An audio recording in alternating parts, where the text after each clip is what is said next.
ഹരേ കൃഷ്ണ. നമ്മൾ ചെയ്യുന്ന കർമ്മങ്ങളാണല്ലോ പാപത്തെയും പുണ്യത്തെയും ഒക്കെ നിർണ്ണയിക്കുന്നത്.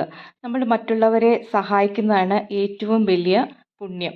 അതുപോലെ തന്നെ മറ്റുള്ളവരെ നമ്മൾ വാക്കുകൊണ്ടോ ശരീരം കൊണ്ടോ മനസ്സുകൊണ്ടോ വേദനിപ്പിക്കുന്ന കർമ്മങ്ങളാണ് ചെയ്യുന്നതെങ്കിൽ അതാണ് ഏറ്റവും വലിയ പാപവും.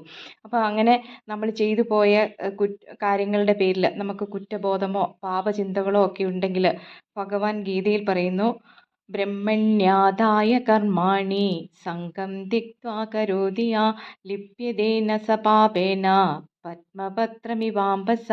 അതായത് ഭഗവാൻ പറയുന്നു, ആരാണോ മനസ്സ് വാക്ക് ശരീരം എന്നിവ കൊണ്ട് അനുഷ്ഠിക്കുന്ന എല്ലാ കർമ്മങ്ങളും ഞാൻ ചെയ്യുന്നു, ഞാൻ അനുഭവിക്കുന്നു എന്ന അധികാരഭാവമില്ലാതെ പ്രപഞ്ചരൂപേണ പ്രത്യക്ഷമായി നിൽക്കുന്ന ബ്രഹ്മത്തിൻ്റെ ആരാധനയാണെന്ന ഭാവനയോടെ ബ്രഹ്മാർപ്പണ ബുദ്ധി പുലർത്തി അനുഷ്ഠിക്കുന്നത്, അങ്ങനെയുള്ള ആളുടെ ആ കർമ്മം വെള്ളത്തിൽ കിടക്കുന്ന താമരയില വെള്ളം തട്ടി നനഞ്ഞു പോകാതിരിക്കുന്നത് പോലെ ഫലവാസന രൂപത്തിലുള്ള പാപം കൊണ്ട് ഒരിക്കലും കളങ്കപ്പെട്ടു പോകില്ല എന്നാണ്.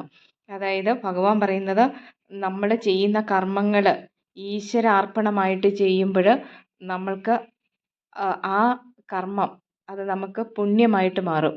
അപ്പം നമ്മൾ ഒരാളെ സഹായിച്ചിട്ടുണ്ടെങ്കിൽ, ഞാൻ അവനെ സഹായിച്ചു, ഞാൻ അങ്ങനെ ചെയ്തു, ഇങ്ങനെയൊക്കെ പറഞ്ഞ് നമ്മൾ അവരെ കൂടെ വേദനിപ്പിച്ചുകൊണ്ടിരിക്കുകയാണെങ്കിൽ അതൊരു പാപമായിട്ട് മാറും. അപ്പം ഏത് കർമ്മങ്ങൾ ചെയ്യുമ്പോഴും നമ്മൾ ഈശ്വരാർപ്പണമായി ചെയ്യുകയാണെങ്കിൽ താമരയില സദാ വെള്ളത്തിലാണ് കിടക്കുന്നെങ്കിലും അത് നനഞ്ഞ് കുതിർന്നു പോകുന്നില്ല, അതിനെ മുക്കിക്കളയുന്നുമില്ല. അതുപോലെ നമ്മുടെ കർമ്മങ്ങളും ഉയർന്നു തന്നെ നിൽക്കും, അതായത് പുണ്യമായി മാറും. അതുകൊണ്ട് എല്ലാവരും കർമ്മങ്ങളൊക്കെ ഈശ്വരാർപ്പണമായിട്ട് ചെയ്ത് അവരവരുടെ മനസ്സിനെ ശുദ്ധമാക്കുക. മനസ്സ് ശുദ്ധമാകുമ്പോൾ തന്നെ നമ്മളിലുണ്ടായിരുന്ന പാപചിന്തകളും കുറ്റബോധവും ഒക്കെ താനേ മാറിക്കൊള്ളും. ഹരേ കൃഷ്ണ.